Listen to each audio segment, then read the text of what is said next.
जी हाँ, तो कभी कटरीना, कभी तितली, तो अब छिपकली। आपने अभी जो तस्वीरें देखी, तस्वीरों के बाद के जो हालात आपने देखे, वो समुद्री तूफान ताउते की वजह से बने हैं। अब आप सोच रहे होंगे तूफान का नाम ताउते क्यों है।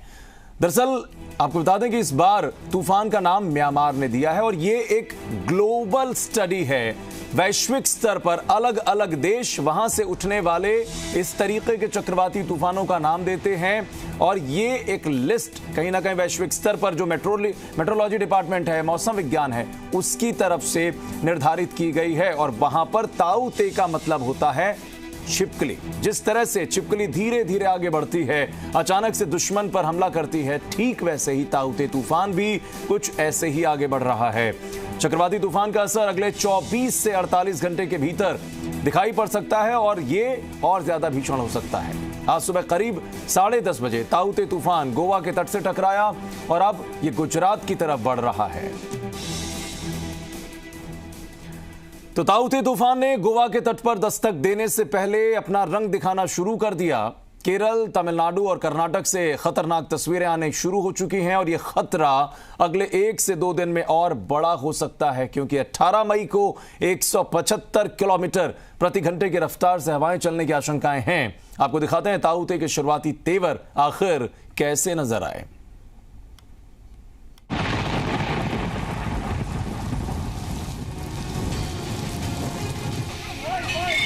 1, 2, 3, सिर्फ 3 सेकेंड्स। जी हाँ, सिर्फ 3 सेकेंड में ये 2 मंजिला बिल्डिंग ताश के पत्तों की तरह गिर गई और देखते ही देखते एक घर ने जल समाधि ले ली।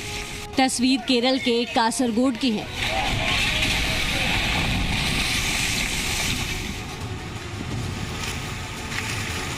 अब दूसरी तस्वीर कर्नाटक के मंगलूर की देखिए। 15 सेकंड के अंदर झोपड़ी नुमा ये घर नदी के तेज बहाव के चलते गिर गया। मंगलूर के उलाल इलाके की ही एक और तस्वीर देखिए। कुछ सेकंड के अंदर सागर किनारे खड़ा ये 2 मंजिला ढांचा देखते ही देखते मलबे में तब्दील हो गया। ये तो सिर्फ ट्रेलर है। चक्रवाती तूफान ताउते के शुरुआती तेवर हैं, जो केरल, कर्नाटक के तटीय इलाके के साथ साथ लक्षद्वीप में रौद्र रूप दिखा रहा है।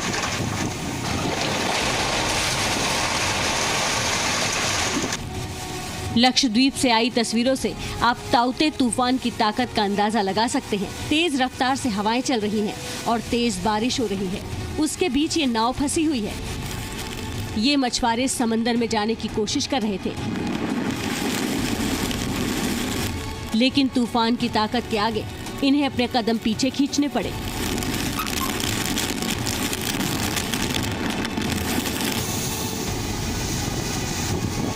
केरल के तिरुवनंतपुरम में समंदर में ऊंची ऊंची लहरें लोगों को डरा रही हैं। इस पुल के ऊपर तक समंदर की लहरें आ रही हैं। हालात की गंभीरता को देखते हुए इस पुल को लोगों के लिए बंद कर दिया गया है। समंदर की हलचल पर पुलिस और अर्धसैनिक बल के जवान नजर रखे हुए हैं। केरल के मल्लापुरम में समंदर किनारे बने कुछ घरों को ऊंची लहरों ने जबरदस्त नुकसान पहुंचाया है। तो वहीं समंदर से दूर शहर में तेज बारिश आने वाले बड़े खतरे का संकेत दे रही है।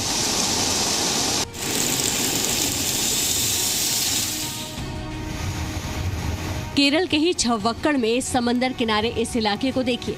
समंदर में 10 फीट से ज्यादा ऊंची लहरें उठ रही हैं। समंदर का पानी अब रिहायशी इलाकों की तरफ आ चुका है।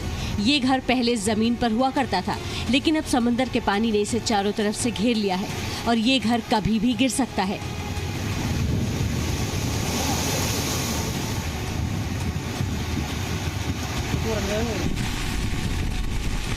केरल के अलापुझा की तस्वीर देखिए।